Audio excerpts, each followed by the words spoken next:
It's 12:02, and Iwanek was right. Pickard clears. How could nobody in the league want this guy?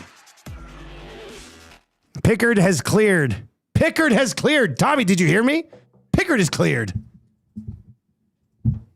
Yeah, I heard you. So now will he just hang out? Or are they actually going to... Like, they got two goalies that's playing what I pretty don't well know. down there. Sorry, let me get this readjusted here. Yeah, I don't know what... I mean, they can keep him up here and he can just practice. That has happened in the past. But he didn't seem like a happy camper, and I don't blame him. So, but is he more of a happy camper to be away from his family and play in the American League? Depends on how much he values playing time as opposed to quality of lifetime with the fam, I guess. Yeah, I thought maybe like a Philly would take him or something like that. And Allmark's back in Ottawa, so they wouldn't really need somebody.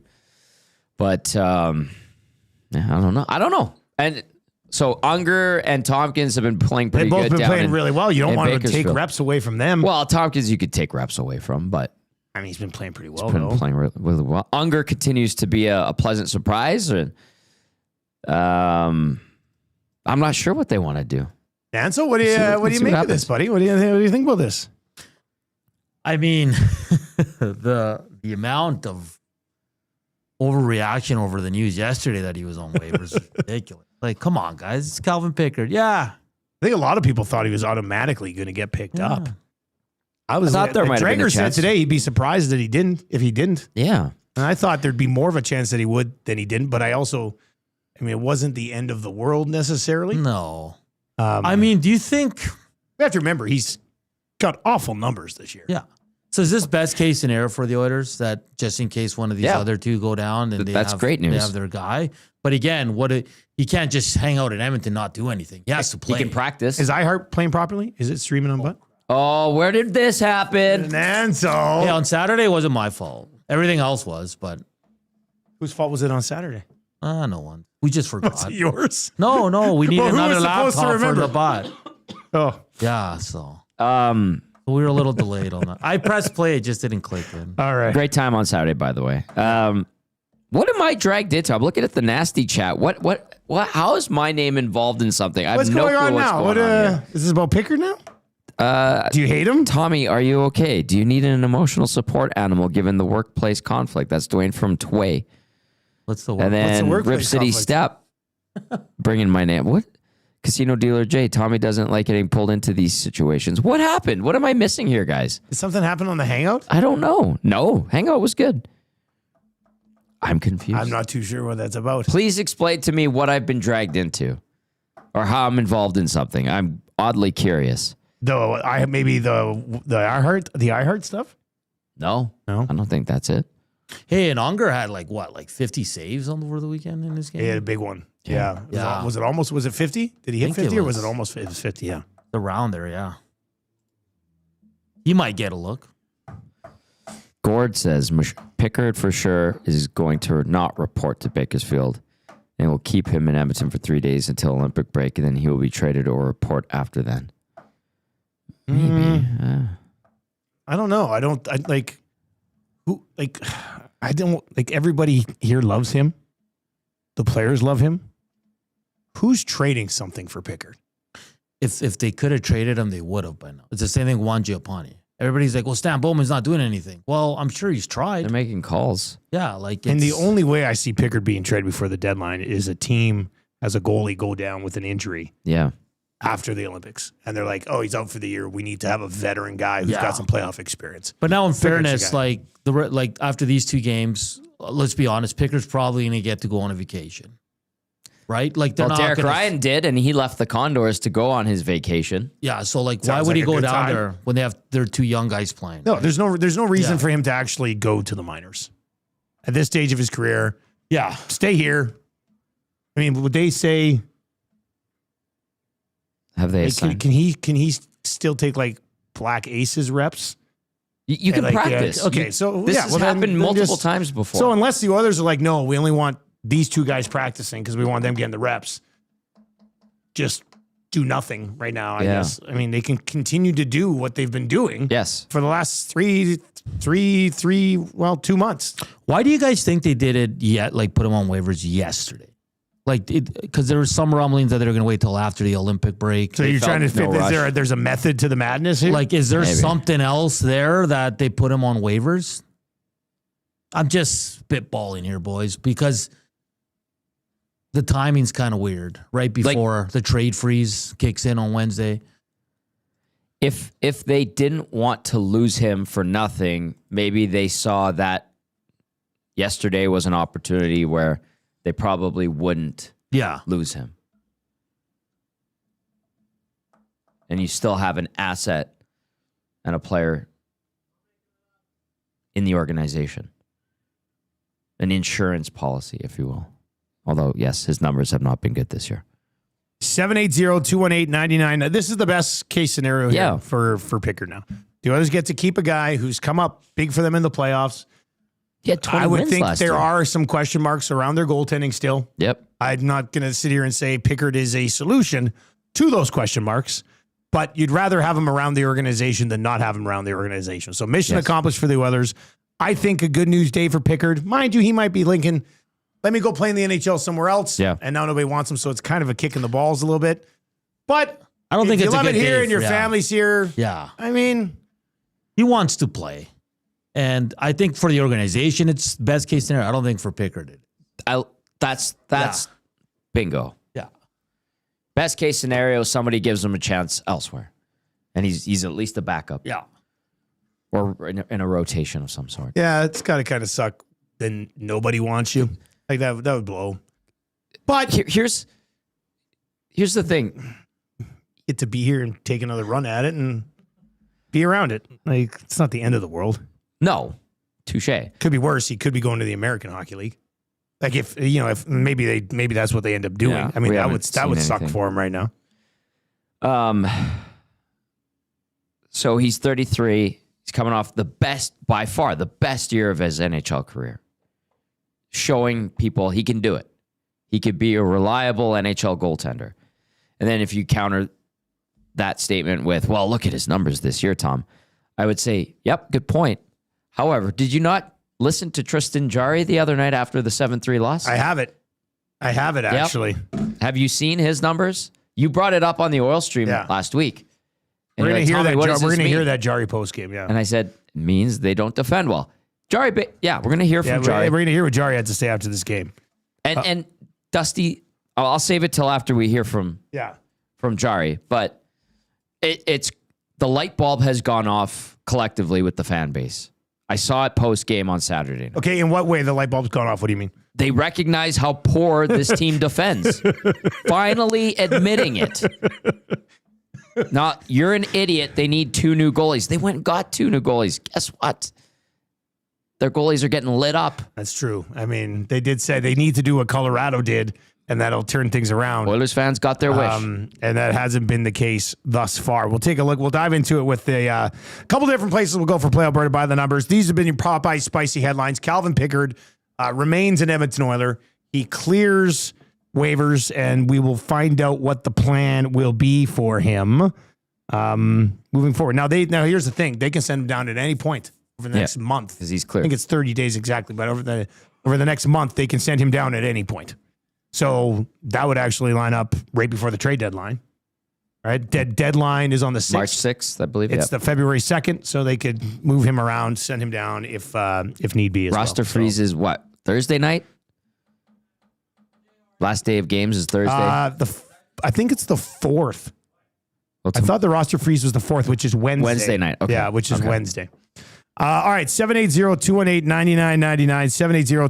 780-218-9999. We will get to a few of those as we work our way through the show. And if you're watching over on YouTube today, there's a lot of you over there. Hammer the thumbs up for us. I was going to say the phone number again. Hammer the thumbs up on YouTube. Let's try to blow through 100 here today as well. All right, so yeah, I do have the Tristan Jarry post game. And I know Reed was talking about it a little bit earlier on too. Here's what Tristan Jarry had to say after. I don't think he played well either. No. But I appreciate the comments that he made. So here is Tristan Jarry post game on Saturday. So Tristan, lots of goals in this game. Unfortunately, how would you assess your own performance tonight? It's tough. I think the chances that we're giving up, some of the shots, they're tough. Like, I think it's a lot of grade A's, a lot of breakdowns. So I think it's tough to really think about your game at this point. I think it's a whole team game. Seemed like a lot of tough chances in the first period. You made a lot of good saves. Second period didn't go so well. Did you just get worn down, I guess, by the work? No, I think it's just kind of the bounces that went in. Like, I think it's the fourth goal, just unlucky bounce off our defenseman, off the end wall and straight back to him. I think it's things like that just kind of went wrong tonight, and they were on the better side of it. There's always been a debate behind this team in terms of goaltending. We always look at numbers that you end up with or Stu ended up with, but the debate is, can you be an awesome goalie and post a 9-12 behind a team with a defensive structure like this? What do you think about what you're seeing tonight in defensive structure? It's just hard. I think, like I said, we were just on the wrong side of it tonight. There's obviously a lot of goals that went in, and I think that everyone knows when we play the game that we want, I think that's the game that we want to put on the ice, and I think that'll put us on the better side of things more so than not. But I think to be on that side, we just have to tighten up and we have to eliminate some of the chances. Are the grade A's against, is that kind of a recurring theme, or is that kind of one-off here and there, or is it more than you'd like? It's tough because the way that we want to play fast, we want to play up, we want to play in their end, and I think when we're taking some of those chances, they come back at us, and it's tough. So I think we just have to make sure we're managing the puck a little bit better. How do you feel since coming back from the injury? Is that not a factor anymore? No, I think I've felt good, and obviously you want some better games here or there, and I think just kind of learning and adjusting, it'll come.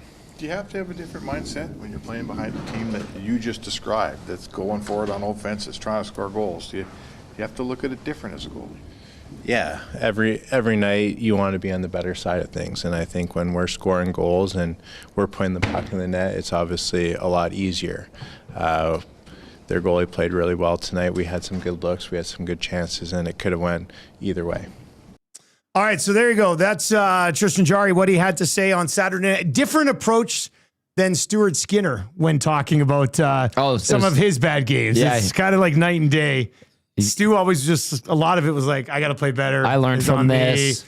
Grateful for that Never really experience. talked about the teams giving up a ton of grade A scoring chances. Well, I need to stop these breakdowns. Like, Speck had a great question there. Is it hard to play behind this team and get a 900 save percentage? And now Jarry handled that question well. He's a veteran, knows how to deal with it. But that is a good question because we haven't seen a lot of 900 goaltenders in Edmonton in the last couple of years. Now, the other thing, too, it's not an Edmonton-specific issue. Goaltending across the league, we're seeing a lot of sub-900 save percentages. But I thought that was fair, and Jarry handled it all right, and he talked about some tough bounces. Honestly, though, there were a couple of those goals. Like I think of the Quinn Hughes goal. Probably should have had that. Zuccarello one off the face-off. You want to save there, especially, I know it was a bang-bang play. Hartman won that draw really quickly. Zuccarello sweeps it in. Tarasenko, I want to give Tarasenko the sniper credit on that one because he has been a very good goal scorer in this league for a long time. But you see how that one goes in, and you're like, would have loved the save there. So, anyway, I thought, I appreciate the way Jarry brings it up. It wasn't sewering his team. I didn't. It was not like he went on and said, "Man, this team needs to be a lot better in front of me because I'll lock it down if they cut down these." Like, it was. He says what we already know is they give up 10 Bell chances all the time. All right, 780-218-9999. Jason in Leduc says you might appreciate the comments he made, but I would suspect that his teammates don't appreciate it. The guy's been here for a few weeks, and now he's talking shit. Off. If they're getting butthurt, grow up. Yeah, stop kicking rebounds out into the slot on regular occasion. and giving up maybe 1 or 2 soft goals almost every game. Be here for a year, and then maybe open up your mouth to the media. Keep that crap in the room classless.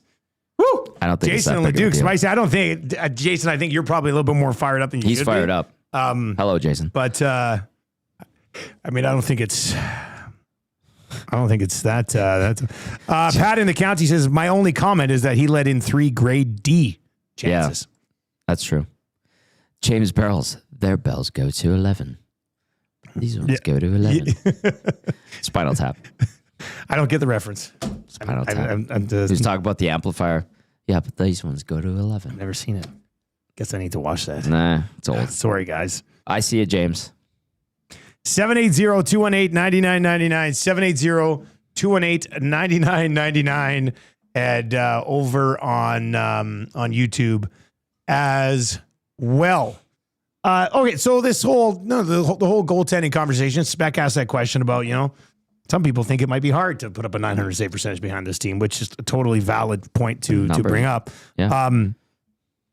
Parkside texts in and says, I'm not saying Jarry isn't the answer. He very well may be, but I don't know if his style of play is conducive of the style the team plays. I see a goalie that overcommits trying to make a save happen, and it gives me PTSD thinking of Campbell.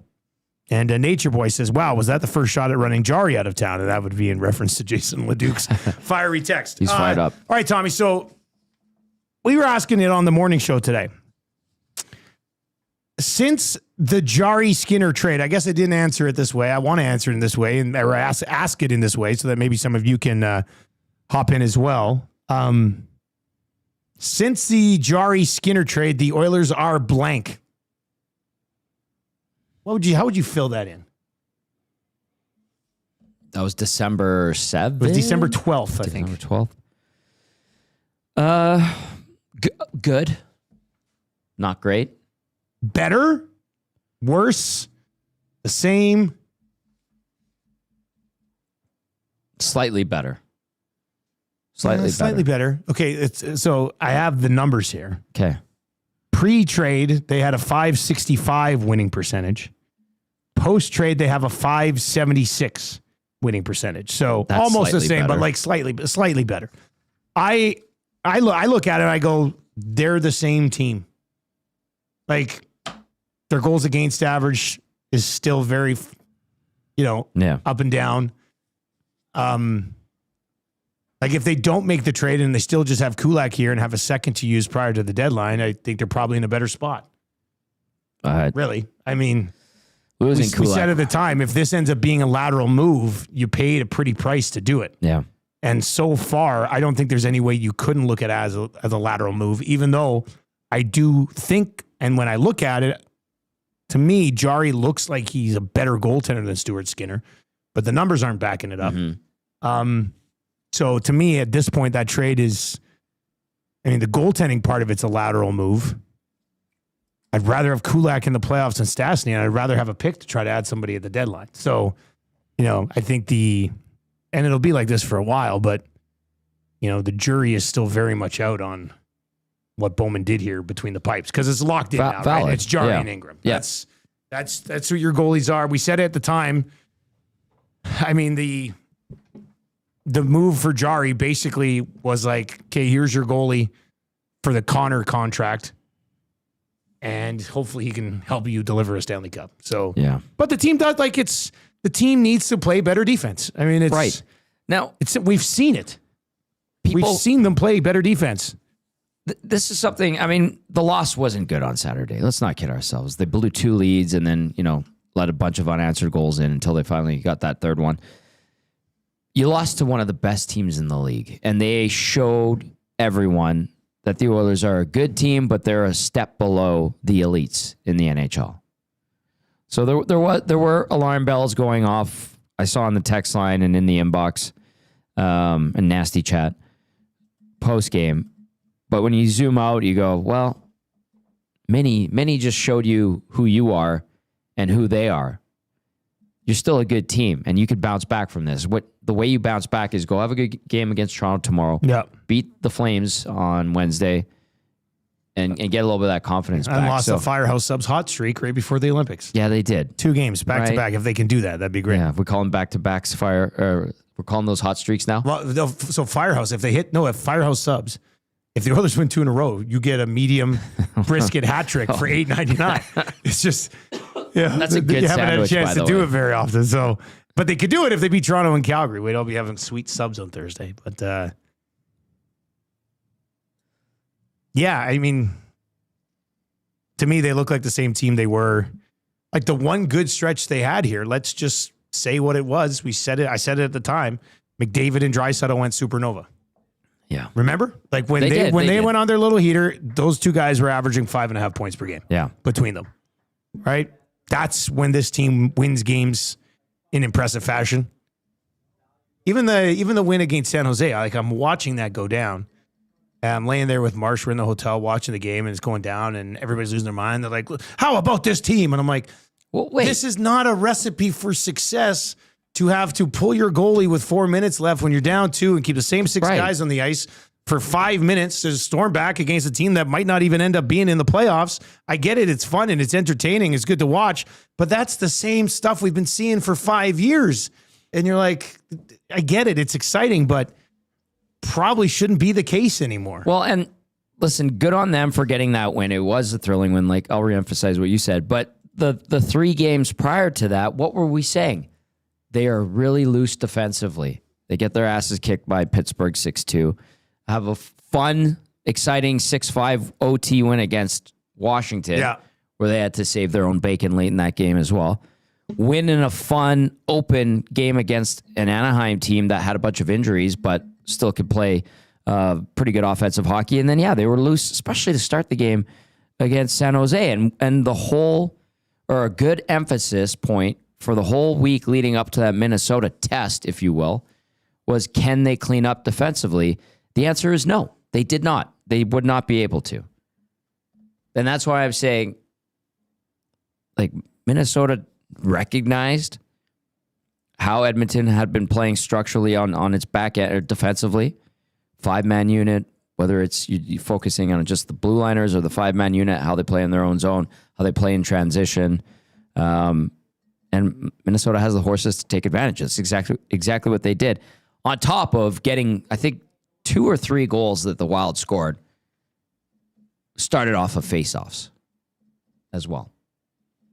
Obviously, the Zuccarello one, and I think there was 2 others where one on the power. I think one of the power play goals where Stasny left someone open back door.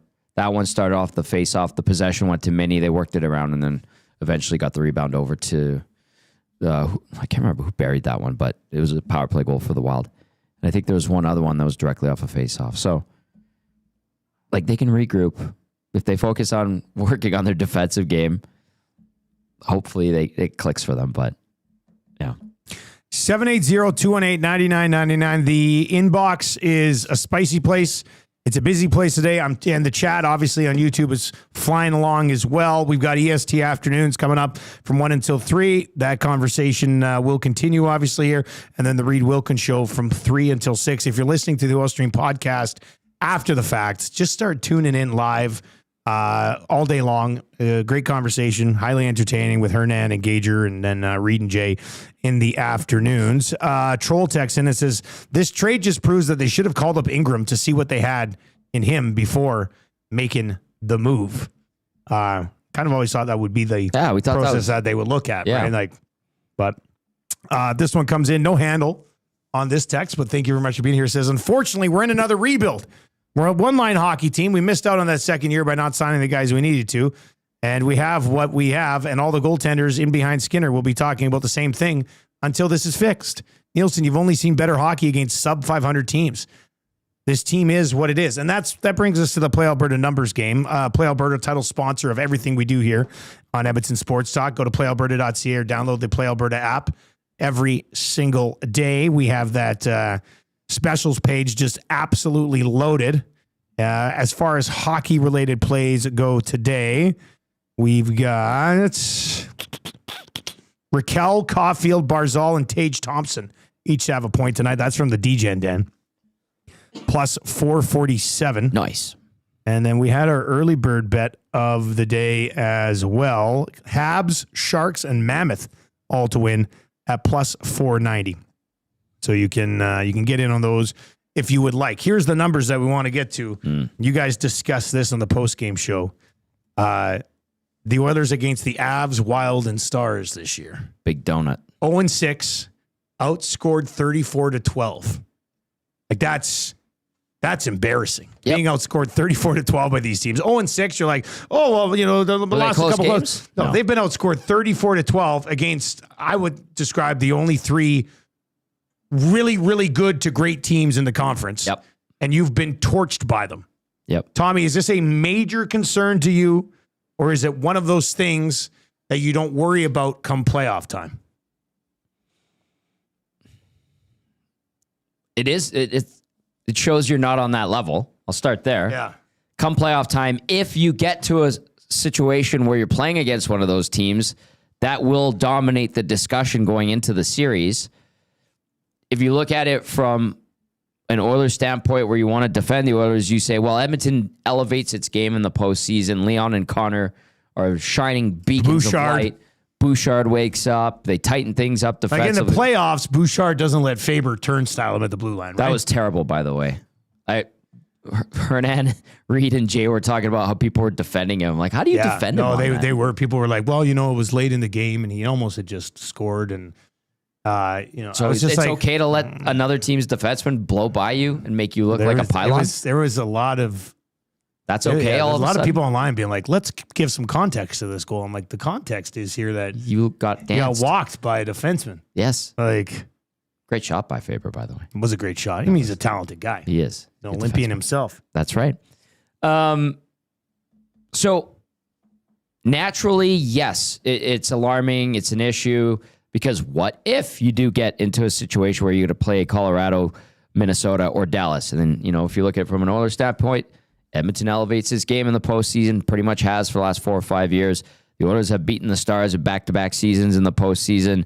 The Avs are a wagon, so that would be tough. Minnesota has been a thorn in Edmonton's side.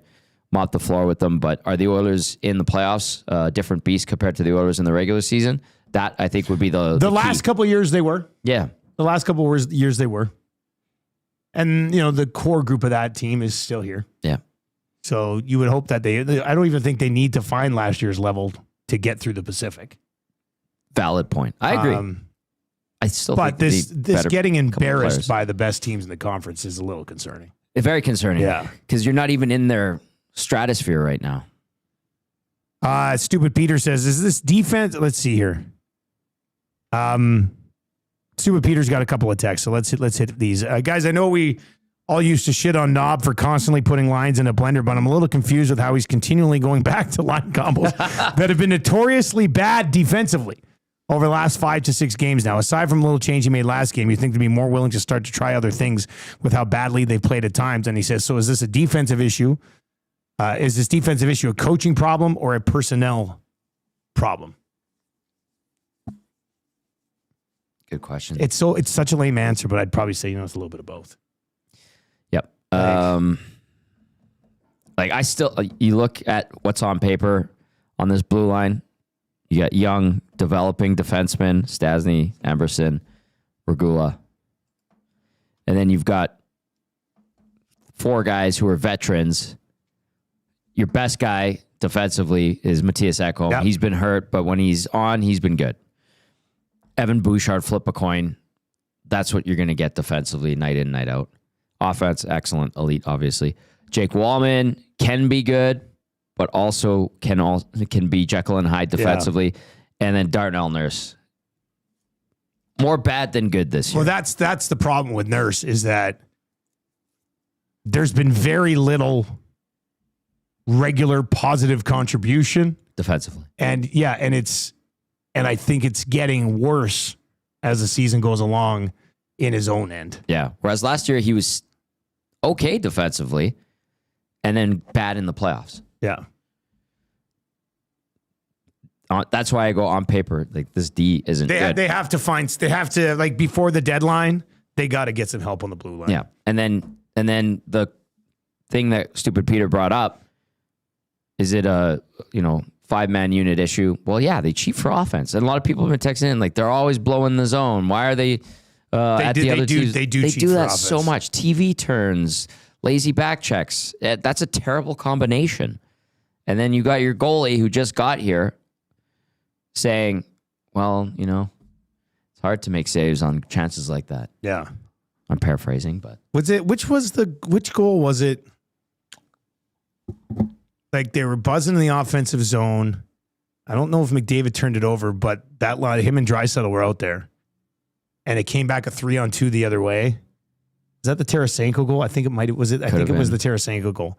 Anyway, Connor was like skating back, and then when he hit the center, he sort of glided a little bit, and and then he got going again, and the pass just reached his outreach, just got by his outreach stick, and you're just like 2 more strides, and that lane is shut off. Yeah, right, and it's just in the playoffs, those are probably there, but right now and lots of the season, you can say the same thing about so many of the guys where you're like they're probably thinking, somebody's going to break this up and then we're going to have a 3-on-2 the other way. Yeah. Whereas the mindset should be, we got to eliminate this 3-on-2 this way. Dial it in. Especially from an odd man rush perspective, you're not feeling pretty good if Nurse or Wallman are back there right now. Sometimes Bush can handle it. Other times he can't. And Ekholm's like the old man who's trying to hold down the fort back there, which is not ideal. Sonny D texts in, and you can text us anytime. 780-218-9999. If you are watching over on YouTube today, smash the thumbs up for us. Sub to our channel if you haven't already. We are now over 13.9. Nice. So the next push is to 14,000 subs. Nice. Which we're looking forward to. Sonny D texts in and says, Emberson, Regula, and Stastny are still finding their way. Mm-hmm. They may not even be NHL caliber D-men, to be honest. Then add in defensively deficient Bouchard, Wallman, and Nurse. And then the old man Eck, who's struggled since 4 Nations. Edmonton can media the bleep out of Bouchard, but he's such a liability as he is an offensive gem in all games, playoffs or otherwise. Don't believe, just go watch video or ask Rodriguez from Florida. So, I mean, I don't know where we come out. Some days people think we're too hard on Bouchard. Some days people think we're not hard enough on Bouchard. I don't know what to say about Bouchard anymore. He's elite offensively. When he's brilliant, we'll say he's brilliant offensively. And when he completely craps a bed defensively, you just have to say he completely crapped the bed defensively. Reed does a good job. He says, this is what he is. Yeah. This is. Some days there's no layers to this. It's all just the praise in the world. That. Right? Yeah. All the praise in the world some days, and other days you're like, what are you doing, man? Yeah.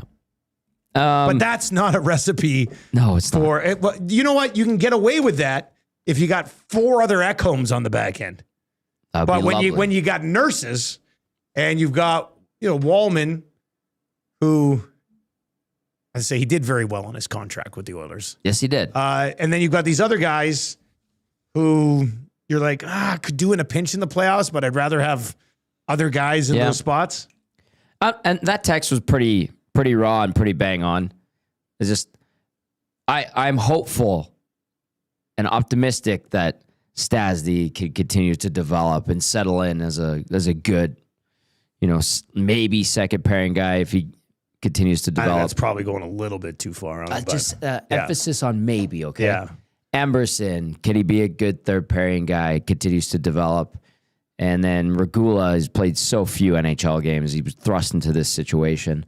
It's been a tough go. I wouldn't give up on him, but he clearly needs a lot more seasoning and experience. And he's coming off a year where he ripped up his knee and didn't play any hockey. So that's tough, man. And that's why they have to get a D-man. Well, exactly. They need to get a veteran D-man before the trade deadline. And like the Regula thing, there was a lot of optimism going into the season with the camp he had and how he played in the preseason. And then, Vander Kane blows him up and he's out for a while. Then he comes back and he's a step behind because he couldn't continue to progress. And, by the way, he ripped up his knee, missed a whole year of hockey. We know how that usually goes for any hockey player. We watched it with Connor Brown 2 seasons ago. So we have a very near memory, or we could recall that easily. So I'm trying to be optimistic here, but it's not a great scenario. And Stan Bowman has the history with Regula, and they go and pluck him off of waivers from Boston. And so you're stuck with him because you're worried you might lose a right shot defenseman if you put him on waivers. They back themselves into this corner at the end of the day. Now, is it all gloom and doom? Is the sky falling? No. They're fighting for a top spot in a weak division. Can they improve the team? Can it evolve in the next 20-some-odd games? Yeah. Will it? I don't know. Do I like the team's chances of becoming better, evolving, and thrusting itself into contender mode again? Not as much as the last 2 years at this point. 780-218-9999. I love it. You guys are all fired up, man. It's awesome. It's frustrating for many of you. But it's frustrating. I love the passion. Like, this guy's texted in. First day he's ever texted in. I'm curious to know how you found us. Was it us being on 95.7 and then plugging Edmonton Sports Talk for the rest of the day? Let me know if that's the case, because I'd love that. I text in and says, talk about Darnell Nurse and the PK. Bouchard is not the problem. Nurse is just painfully below average every single night. I would agree that Nurse has probably been below average most of the nights for the last couple of months. Yep. And, Bouch is not the glaring problem, but sometimes he contributes to the problem in a significant way. Oh, yes. And other nights he overcomes the problem by just lighting it up. Yeah. Thank you. Luke in Cowtown says, getting a new D-man will end up like getting a new goalie. New defensive defenseman, same old team defensive problems. This is a good one from Brad today, who texts in and says, who's really going to finally take a real look at this team? Start looking at 97 and 29 defensively. Nurse and Wallman are a defensive nightmare because they're so inconsistent. Bouchard is always a highlight reel defensively. I mean, this team does go the way of McDavid and Draisaitl. Yes. McDavid and Draisaitl bear down a little bit more defensively. Everybody probably does start bearing down a little bit more defensively. Mm-hmm. Sean is in and says, boys, the Oilers need a D-man. Kulak would sure look good right now. Agreed. Troll says, would they be better off if they lost Regula on waivers and kept Stetcher? At least Stetcher's played hundreds and hundreds and hundreds of games in the NHL. Yeah, and Stetcher would step up and give you some solid games. I think that was a youth movement. Look into the future, the potential upside of Regula. And keep in mind, too, Stetcher, when he was still here, was caught up in the lackluster defensive play that this group had as a whole. Can I quiz you on the potential upside of Regula? Yes. What is it? I don't know. I honestly the potential have no upside clue. of Regula is maybe a 6, probably a 6'7" guy. The things that Stan Bowman and Oilers brass see in Regula, I'm not seeing it, but I'm oddly curious. No, they're not there. And hoping that it shows up at some point. But I also will recognize the uphill battle he's got in front of him to become an everyday NHL defenseman. Like moving like an everyday NHL defenseman? Yeah. I'm sorry. Like he just... Don't be sorry. Be dusty. From the beginning of the first time I saw him, I was like, oh, he's like Desharnais. I couldn't believe he made... Except he's less physical. I appreciated him having a great camp in preseason. I was still surprised he made the team. I thought if they try to find a way to get him to play games down in Bakersfield, and then if he showed well there, eventually get the call up here, and then kind of work his way in instead of, no, he was good enough. He made the team. We don't want to potentially lose a right-handed defenseman, which are sought after in the NHL right now on waivers. So, all right, we got lots to get to here. We got, anyway, the Play Alberta numbers game was the fact that they sucked the big one against really good teams, which is not necessarily ideal. And we'll see if they can change that come playoff time. Big Dave texts in and says, and you can text us 780-218-9999. I think if you're going to place blame on the Oilers' problems, you have to spread it around everywhere. The top players consistently cheat for offense and don't seem to have a lot of strength of leadership. Their coaches seem to be just concerned about moving the puck forward and nothing else. And the roster is built solely of guys who can move the puck forward and nothing else. It leads to this team being top heavy and misguided, defenseless hockey. And where's this one? That leadership part of the text, I vividly recall answering Jay Milne saying, is it okay to question leadership? And I said yes. And getting roasted and lambasted because one of those leaders replied. Well, he just LOL'd. Yeah. It's not really a reply. It wasn't much. And Yeah. people, this idiot doesn't know what he's talking about. And now, maybe I don't. Well, here's I want to get to the one that Devereaux had in the Devereaux? Yeah, Devereaux. I wanted to get to you know what happens here. They beat the Leafs and Flames and go into the break, and we're all sitting here on Thursday being like, this team is amazing. looks like they're contending. Do they even need to add anything at the deadline? Like that's Oil Stream Friday. Hello. We're already that's probably what's going to happen. Or they lose to one of the Flames or Leafs, and it's like today's show but on roids. It's only Monday, Dusty. Yeah. It's only Monday. Devereaux says Bouch, 10.5 million, elite offense, clueless defense. Nurse, 9.25, defensive awareness of a potato. Wallman, 7/7, LOL, struggling mightily. Ekholm, father time catching up to him, but he has been solid. Yep. Devereaux says we literally do not have a number one shutdown guy that can lock it down. Instead, we have complete liabilities on the back end with a huge amount of money tied into them. So, I mean, I'd like Highly to say you're critical exaggerating text, a little bit, but valid. for some things that we've seen, I would say you're not probably. No. Yeah.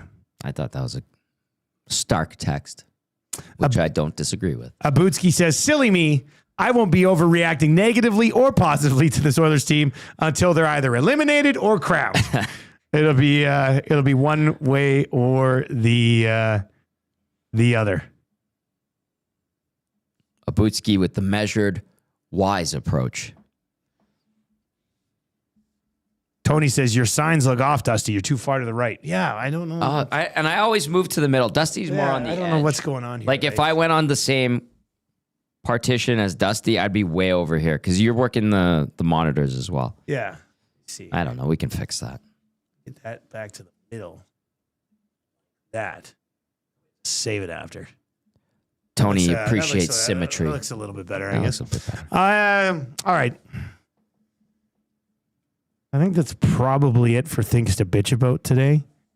Maybe. Eden texts in and says, hey, boys, the team lacks a raw kind of guy. Someone who you look at and say, whoa, dial it back, buddy. They barely celebrate for goals. They've been celebrating for goals more so lately. Yeah. Actually, it was kind of after your leadership comment that they started celebrating for goals more. It's when they got on that run with Connor and Leon lighting them up. Who's cheering on guys for blocking shots or clearing pucks? I kind of think Hyman's kind of that guy. He's very positive, and he's always like talking. I think Zach Hyman has that in him. Who else would? MH hits up the inbox. The whole forward group does it, but it starts with 97 and 29. You see them leaving the zone once the D-man has control of the puck.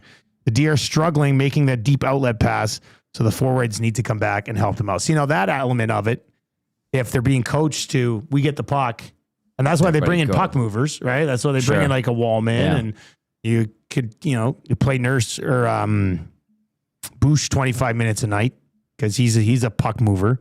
I think they like Stastny because he can transport it with his legs a little bit. Yeah. But like if that's what you view the issue as, then part of that does come down to coaching.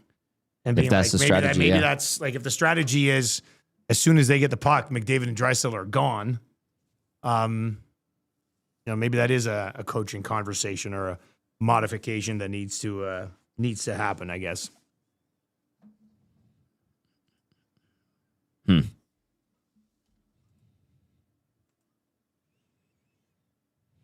780-218-9999. Trying to sort through. I'm reading some text too. Like people, RCN's putting together lines with guys that aren't even on the team right now. Makes sense. Big Dave says, hey, Tommy, can I come and do a hangout? We could discuss the leadership thing, and I don't have to worry about the backlash, and I'll take the heat. Have your guys call my guys and set it up. We got sacrificial lambs who are like, I'll call out leadership. I will be the shield. To me, it's an overall commitment to team defense. If you do that, you should have that. If you do that, you have the high-end skill game breakers. that can win you a 3-2 Yeah. game with one goal. And listen, like even when you look at the roster on paper, it's not as strong. We said it after free agency. This team is not as strong on paper as it was when it ended the season the year prior. That's kind of played out. That's exactly how it's kind of gone. That's been the script this year. RCN, give me the lines that he sent in. What's he cooking here? What's he cooking up? Sure. RCN text this in. McDavid between McMahon and Hyman. I know people are getting excited about Bobby McMahon. Dregs mentioned McMahon today, said that they be looking for a first plus. Oof. Now he basically has scored at a 20-goal pace for 3 years in a row. Yeah. But he's also a rental. Yeah. Like, you're not giving up a first rounder plus for McMahon as a rental. They just did that with Henrique 2 years ago. Yeah, but how's that worked out? Well, What's the second line? Draisaitl between Nugent Hopkins and Savoy. Oh, you know what that reeks of? Tell me. That reeks of trying to dial back the Draisaitl Nuge Yamo magic. Oh. And I'll say this, I'm kind of here for it a little bit. How about Yamo with a couple goals the other night? I knew they shouldn't let him go. Oh, boy. He's a married man now. Saw him in the summer. RCN says Roy between Podkolzin and Roslovic? Roy. He meant, and then Lazar between Frederick maybe and he Kepner. means Ryan O'Reilly? ROR? It says ROY. Oh, maybe he meant O'Reilly. RCN texting Yeah. Roy. Did you mean Ryan O'Reilly, or are you trading for Roy? What am I missing here? And then Lazar with Kapanen and Frederick. Yeah. Nick Roy from... Matthias Janmark's like, what's up? Oh. Ike Howard to Toronto, says RCN. Oh, Nicholas Waugh. Oh, I think I like the He's a idea big of body. Ryan O'Reilly a little bit more. Sure. But whatever. But Waugh's a big right-handed shot centerman, right? Nicholas Waugh. So throw him in the middle of Podkolzin and Roslovic. Yeah. Is RCN suggesting they trade Ike Howard to Toronto for Bobby McMahon as a rental? Yep. RCN, is that what you're suggesting? Just said Ike Howard to Toronto. I mean, no chance. Well, maybe a chance. We'll see what Bowman's got up his sleeve. Sure. But if this team traded Ike Howard and got Bobby McMahon, and then he left as a free agent in the offseason, Then we'd be saying, I mean, poor we're going to be asset talking management. about this forever. That would be the conversation. And so I don't know. I'm not too sure about that one. RCN confirms Nicholas Waugh. Okay. And he also accidentally wrote nice Waugh, which also works. All right, let's do that. I want to give, because he's coming up here next. Who? Joaquin Gage. Skills yes. competition. Yes. How was the skills competition? Were you there the whole time? I was there for the whole thing. All right, tell me about the skills competition, buddy. Kudos to OEG, Oilers, Dan Cote Rosen and his team. Great time. So many kids. That's good. And did they have a discount on like snacks and drinks and stuff? That I would doubt. I didn't ask. But the kids seem to be enjoying themselves. I'm assuming they probably Probably not. Somebody let us know, though. Like for skills competition day, it would have been nice to have like Kids popping a meal. burger, $5 for everybody. Yeah. Sunday fun day or something. Sunday fun day special. Anyway, entertainment value-wise, really well done. They tried some different things. They incorporated the minor hockey team into a bunch of the events. The Rough Relay is a smash hit success. Good job, Gene Principe. Good job, Tony Brar. Nicely done, Paige Martin and Cam Moon. Like the in-game stuff was great. The kids, like so many kids in the building, which I thought was fantastic. And It's an awesome time for kids. entertainment value I thought was great, and the price point, they didn't gouge you to get in the building. This is when you get in there, that's where they get you. That's where they really got you. Yeah. And then Joaquin Gage, well done, sir. I really only went to go watch Joaquin, and they saved the best for last. Let's put it that way.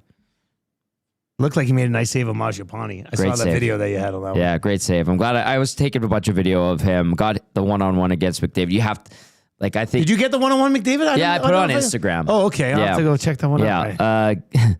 Max Bazoo says Gager could have an EST sticker on his mask or something. I like how he busted out his old Oilers mask. that It was looked great. good. Has he brought it back to the office yet? I haven't seen him yet. I'm sure he will. Yeah. But you know what, Dusty? It was nice. It was a good vibe in there. Nice to see. And players looked like they were into it. So it was good. His story today about the hug his daughter gave him after, because she's like a huge Oilers fan. She got to see her dad out on the ice with these guys. Yeah. He said it was awesome. He said it was like she was 2 years old again. It was Coolest just dad ever, she said. Yeah. And Like, come on. Like, he's the best. shout out to Belzy, too, who Rogers put out a video. He was the alumni representative, like on the concourse, meeting and greeting kids and stuff like that. Was he like signing stuff? Signing autographs and nice. stuff like that. So some love to Belzy as well. Gager on the ice. Belzy had his moment on the ice against Shoresy. With that big goal there in the Shoresy game. Dusty, you know what? We are lucky to have Gager, Belzy, and Matt Cassian as part of our roster. Yeah, I'll they're say good that. dudes, man. They're good dudes. Yeah, they're good guys. Great broadcasters and great ambassadors for hockey in our city. All right, 780-218-9999. Awesome time over on the YouTube chat today as well. We do have EST Afternoons is coming up with Hernan and Gager. Obviously, they'll be talking more about these signings that the Elks made, and they'll be talking about Pickard clearing waivers, which will make it easier to trade if they do find a trade partner. And I've kind of said this too, just when it comes to the farm, and it seems like the way the Oilers have gone in signing some guys, like I'm encouraged by Szymanski. Quinn Hudson's been excellent. You're looking at Connor Unger and what he's been able to accomplish. Like, it's not as bare as it might have seemed, or desolate on the farm or in the system just over a year ago. And, you know, they re-up Atro Lepanen, who's having a good year down in Bakersfield. So this is encouraging. Are the shelves restocked completely? No, definitely but not. they're not as bare as maybe they once were. Not So as bare good. as they were, but still like a bottom 7 team in the league, probably for There's a lot of work to be done. yeah, But some encouraging signs there. some positive things there. Yeah. Coop, what's coming up on EST Afternoons, buddy? Well, a busy show. We'll have highlights, lowlights from Gager's performance at the Oilers skills competition. Okay. Oh, that'll be good. And we'll go around all the big news. Of course, Pickard clearing waivers. Yep. Now he'll report to the AHL, and we'll go over the 7-3 loss to the Wild on Saturday. Hernan's Noticias. We'll get into all the news around the NHL, CFL, and the biggest headlines in the world of sports as well, with What a all the preview. reported signings. What a preview, The man. Elks. Yeah. How are you liking a week as a buzzcut guy? Oh, it's good, man. Yeah. I've never touched my head more often. Yeah, it's great Excellent. playing hockey though. Like I played hockey last night, and you just Yeah. squirt a little water on there, and it's Yeah, then cools you're you good right to go. down. How did Yeah. hockey go last night? It was good. What'd you play? Are you playing rec league or something? No, I got dropping in Leduc. Really? Yeah, it's pretty You fun. score a goal? I did. I scored a couple. You scored a couple goals? It was like the Yeah, Mighty Zach. Ducks move, where it's like Flying V? toe drag, called the backhand. I think Triple that's the one. deke. The triple The deke. triple deke? You're Yeah. pulling off Yeah, triple I dekes actually, now. I did that twice. I hit the post once and then went wide the other Holy time. Bombay. Post, that's exactly what Bombay did. I know. But remember, I'm feeling like Bombay. if it was yeah. just an inch the other way, you would have won it. I know. But if it was inch the other way, you would have missed altogether. Coach Riley not happy with you. God. no, He was I a got dick benched anyway. It's for not the rest worth of the winning game. if you can't win big. That's how the Hawks do it. Yeah, that's a good one. All right, so EST Afternoons is on the way, followed by the Reed Wilkins Show. That is coming up from 3 until 6 today as well. Fun oil stream today. Pickard clears. He remains property of the Edmonton Oilers, and who knows, he might have to save them in the playoffs once again. For Tommy Gazzola, I'm Dustin Nielsen. Oil Stream, as always, brought to you by our partners at Boston Pizza. Valentine's Day just around the corner. Heart-shaped pizza, baby. It's time. Stick around for EST Afternoons. Take it easy.